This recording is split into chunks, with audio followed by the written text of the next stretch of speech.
Hello friends, welcome back to my YouTube channel. आज हम कर रहे हैं असिस्टेंट प्राइमरी टीचर का जो एग्ज़ाम हुआ था 18 फरवरी 2026 को शिफ्ट 1 में, उसका reasoning part. Let's get started. Question number 1, select the most appropriate option to fill in the blanks. It enables individual to assess vast knowledge resources and connect with people globally, adversely, critically या presumably. तो देखो, हम एक बार meaning देख लेते हैं इन सब के। ग्लोबली का मतलब क्या होता है? Through out the world, through out the world. Adversely, negatively.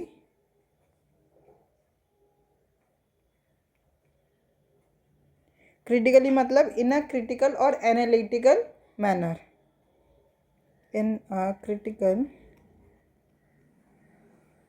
और एनालिटिकल मैनर। प्रिजम्पली मतलब प्रोबेबली। तो आंसर क्या हो गया हमारा? देखो क्या लिखा है, it enables individual to assess vast knowledge resources and connect with people globally. यही एक फिट हो रहा है इस ब्लैंक में। आंसर क्या हो गया? Option number 1 is the correct answer.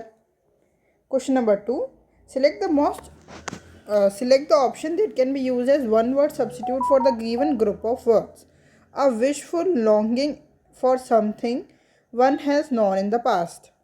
A wishful longing for something one has known in the past. That is क्या हो गया इसका आंसर?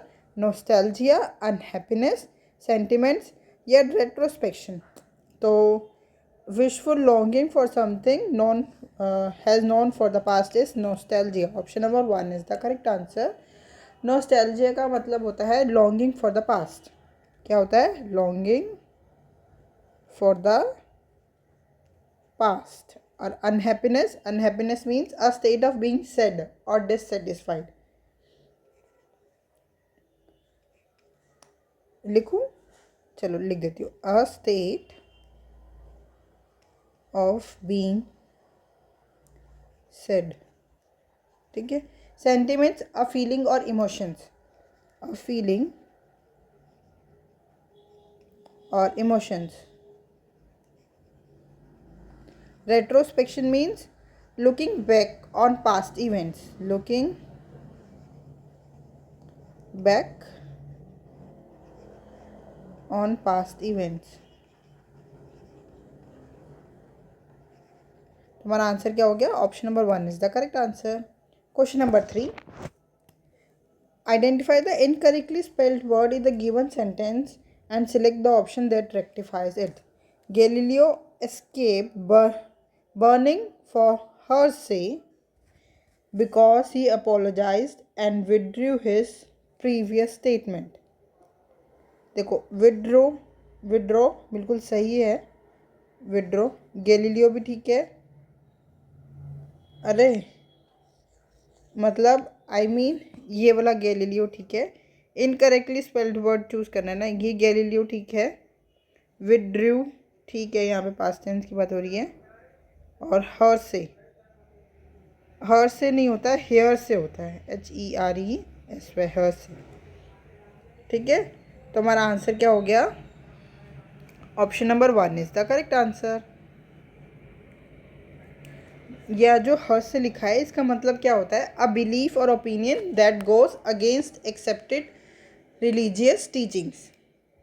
ठीक है। Question number 4, replace the highlighted word segment with the appropriate one word substitute.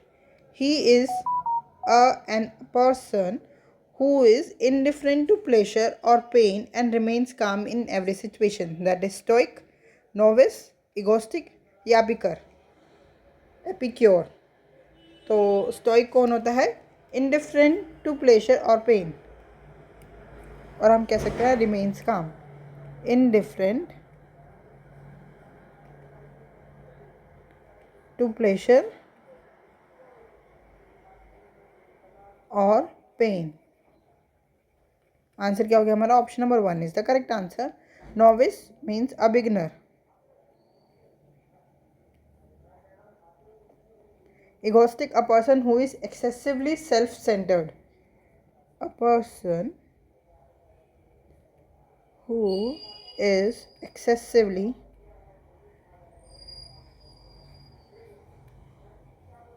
self-centered.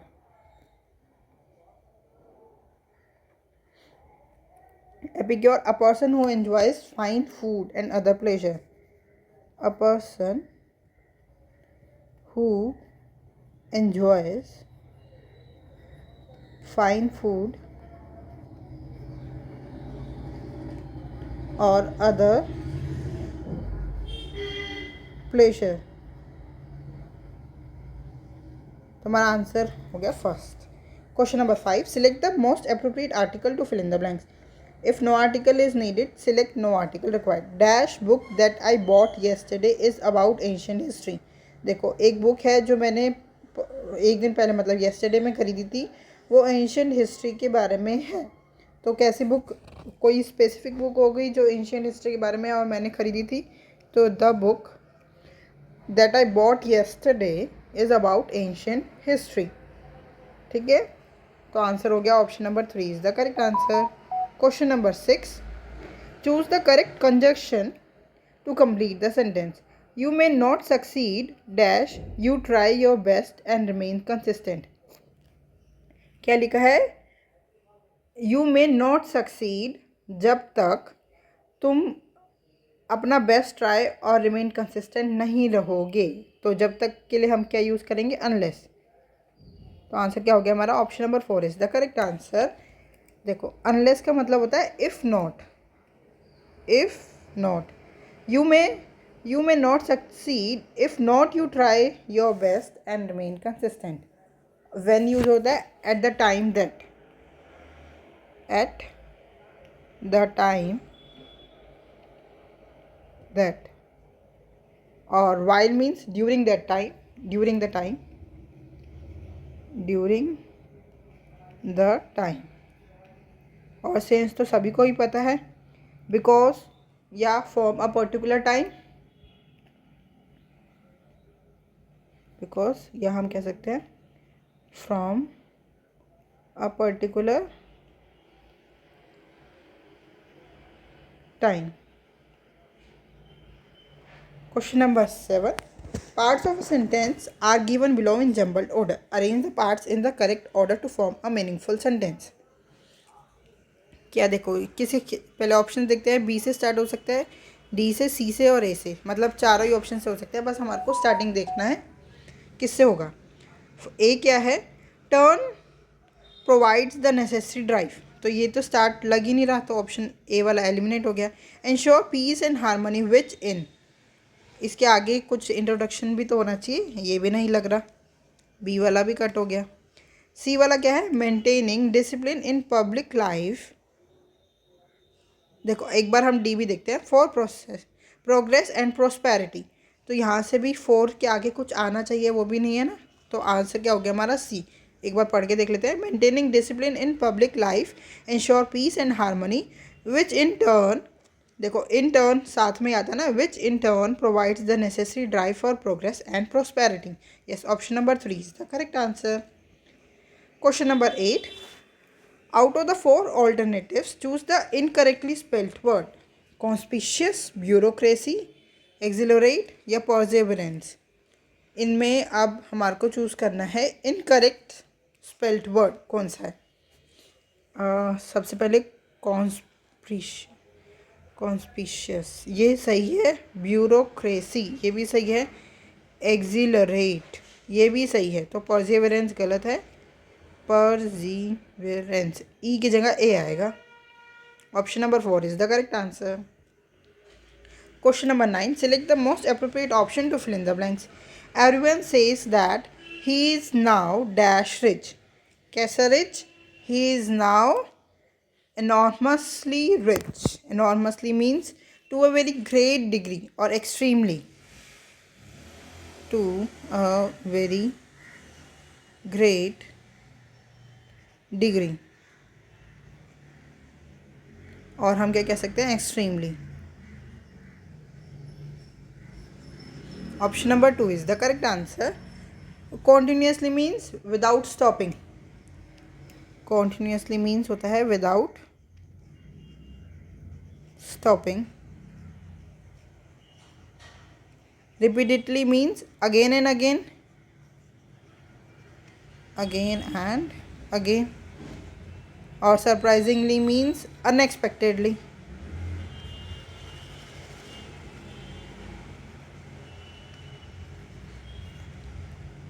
ठीक है. Question number 10. Choose the option that can replace the highlighted text with the correct proverb. The teacher reminded the student that their hard work and intelligence now would determine their future success, meaning you will face the consequences of your actions. तो यहाँ पे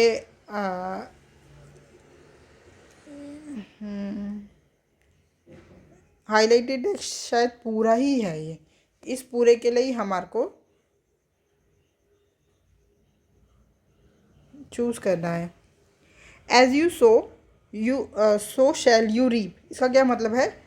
you get result according to your actions. Get results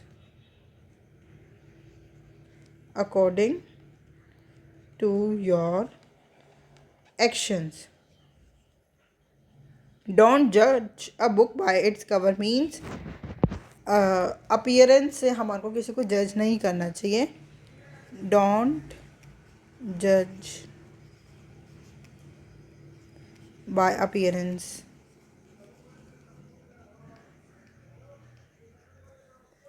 ठीक है. Every cloud has a silver lining means there is something positive in every difficult situation. To something positive in every difficult situation. ठीक है. Action speaks louder than words. इसका क्या मतलब है?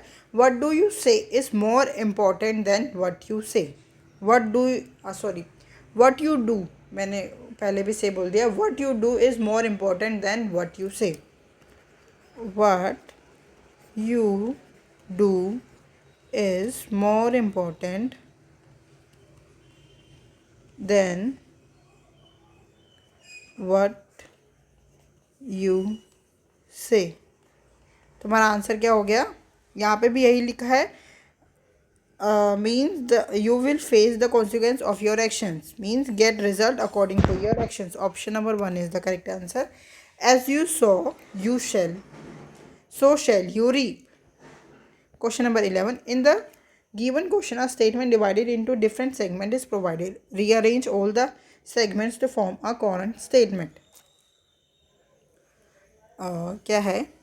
Glowing softly in the dark, the lantern swung gently, casting long shadows across the mossy flower of the silent forest. B से start हो सकता है, ए से. अब चेक करते हैं बी और ए में. सबसे पहले देखते हैं ए से अगर स्टार्ट हो रहा है. Glowing softly in the dark across the mossy flower. A के बाद बी आ सकता है. Glowing softly in the dark the lantern swing gently. A के बाद बी तो नहीं आ रहा, इसका मतलब ए के बाद डी आ सकता है. तो ये वाला ऑप्शन ए के बाद D. Then across the mossy floor of the silent forest, the lantern swung gently, casting long shadows. A, D, E, B और C ये बन रहा है ऑप्शन हमारा. और ये option number 3 is the correct answer. और अगर मैं देखूँ बी से एक कोई स्टार्ट करके, the lantern swung gently, glowing softly in the dark, casting long shadows across the mossy flower of the silent forest. ये भी बन रहा है, बी भी बन रहा है. बट हम एक बार आंसर की चेक कर लेते हैं. आंसर की के according to D S B answer key option number 3 is the correct answer. But ये B, A, D, C, E भी सही बन रहा है. Question number 12. Identify the antonym of the highlighted word used in the sentence. The volunteers worked tirelessly to uplift families living in abject poverty. तो यहाँ पे हमारा हाईलाइटेड वर्ड है एब्जेक्ट। एब्जेक्ट का क्या मतलब होता है? Extremely miserable, extremely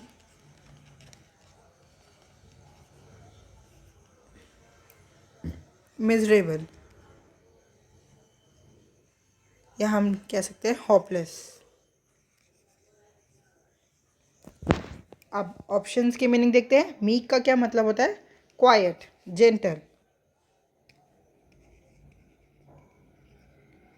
gentle. Rigged, rigged का क्या मतलब होता है? मिजरेबल और वेरी अनहैप्पी। तो ये तो सिनोनिम हो गया हमारा, मिजरेबल। हॉटली, हॉटी सॉरी, इसका क्या मतलब होता है? प्राउड और एरोगेंट, प्राउड और प्राउड एंड एरोगेंट। तो एंटोनिम पूछा है एब्जेक्ट का, तो वो हो जाएगा haughty. Option number 3 is the correct answer. Friendly, kind and pleasant. Kind, oh find हो गया ये तो। Kind and pleasant. Question number 13. Choose the option that can replace the highlighted text with the correct idiom. As the meaning, you took full control of your situation and guided everyone confidently. So, to take the by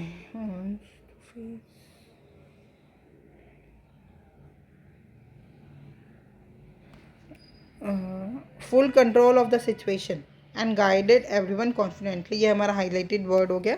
एक बार option के meaning देख लेते हैं। build kettles in the air, build kettles in the air means to make unrealistic plans or dream, to make unrealistic realistic plans or dreams। took the bull by the horns means to take control of a difficult situation confidently, take control of a difficult situation confidently। hit the roof means to become extremely angry, become extremely angry। turn a blind eye means to deliberate ignore something, deliberate deliberately ignore something. तो हमारा आंसर क्या हो गया? Full control of the situation and guided everyone confidently, took the bulls by the horns. Option number 2 is the correct answer. Question number 14. Choose the word that is similar in the meaning in to the underlined word. His astute observation help the team solve the problem quickly. यहाँ पे astute का क्या मतलब हो गया हमारा? Astute means clever, sharp. तो इसका सिमिलर मीन्स वैपिड, वैपिड मीन्स डल, तो ये नहीं हुआ। इनर्ट, इनर्ट मीन्स इनएक्टिव, ये भी नहीं हुआ। Diligent, hard working, hard working. और श्रिव्ड, श्रिव्ड का क्या मतलब? क्लेवर। और शार्प माइंडेड, शार्प माइंडेड। तो हमारा आंसर क्या हो गया? Option number 4 is the correct answer. Question number 15. Select the most appropriate option to fill in the blanks. Who invented dash radio. Radio देखो यहाँ पे पूछ रहे हैं इन्वेंटेड, मतलब हम यूज़ करेंगे द। क्यों यूज़ करेंगे? जब भी किसी चीज़ की इन्वेंशन या medium of communication in general बात हो ना, तो हम यूज़ करते हैं द आर्टिकल का। तो हमारा आंसर हो गया option number 1 is the correct answer. अब हम आते हैं अपने पैसेज पे। सबसे पहले एक क्वेश्चन रीड आउट कर लेते हैं। Central idea of the passage. Question number 17 क्या है? Structure of the passage. Question number 18 what can be inferred about the future of work. Question number 19 suitable title for the passage. And question number 20 which real world trend does the passage best illustrate. अब passage पढ़ते हैं हम अपना। क्या है passage? The rise of remote work has reshaped workplace culture in unexpected ways. Before the pandemic, work from home was considered a privilege available only to a few. Today, many organizations have adopted flexible models where employees choose between remote and in-work office. This shift has allowed people to balance personal and professional responsibilities more effectively. For example, parents can adjust work hours around school schedules, while others save time by avoiding long commutes. However, remote work is not without its difficulties. Some employees struggle with loneliness, blurred boundaries, and the pressure of being available at all hours. Organizations too face challenges in maintaining team cohesion and ensuring fair performance evaluations. Despite these concerns, research suggests that hybrid work models are likely to stay. They offer the flexibility of remote work while preserving the collaborative atmosphere of offices. As companies redesign their policies, the future workplace will likely prioritize employee well being, autonomy, and trust. Central idea of the passage क्या हो गया हमारा? Hybrid work models are reshaping work culture. The decline of productivity in remote work environment, physical office shapes are being entirely irrelevant. या productivity decreases with flexibility and lack of monitoring. तो इसमें हमारा answer hybrid work model के बारे में बात हुई है ना. Hybrid work model are likely to stay. तो हम क्या कहेंगे? Hybrid work model are reshaping work place culture. Option number 1 is the correct answer. Question number 2 मतलब 17 स्ट्रक्चर ऑफ द पैसेज कैसा है? Comparison of two unrelated topics, chronological narrative, ये cause effect only, ये benefit challenges future outlook. तो देखो benefits के बारे में बात की है, चैलेंजेस के बारे में और फ्यूचर आउटलुक के बारे में भी. तो आंसर क्या हो गया हमारा? Option number 4 is the correct answer. What can be inferred about the future of work? Traditional office will return because of their superior productivity, या hybrid models will continue due to their balance advantages. ये सही लग रहा है मेरे को. Fully remote setups will vanish due to their negative social impacts, या employees dislike flexibility because it makes them less productive. ऐसा तो है नहीं कि फ्लेक्सिबिलिटी से लेस प्रोडक्टिव होगा, ये बिल्कुल ही गलत हो गया. नेगेटिव सोशल इम्पैक्ट्स, ये भी गलत हो गया. क्या है? Hybrid model will continue due to their balance advantages. Option number 2 is the correct answer.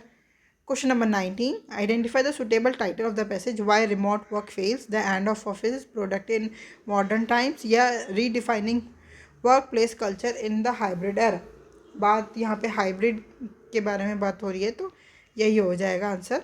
redefining workplace culture in the hybrid era. Option number 4 is the correct answer. Question number 20.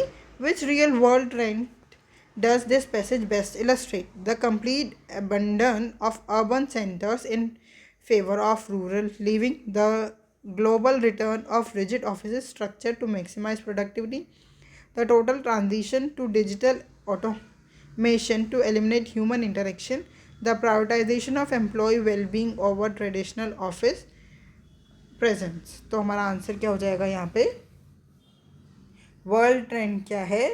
The prioritisation of employees wellbeing over traditional office presence. Option number 4 is the correct answer. I hope ये 20 question आपको बहुत अच्छी तरह से समझ में आए होंगे. अगर आपको कोई भी डाउट है तो आप हमसे जुड़ सकते हैं @maths PS1 टेलीग्राम चैनल पे. Thank you. Keep learning, keep practising.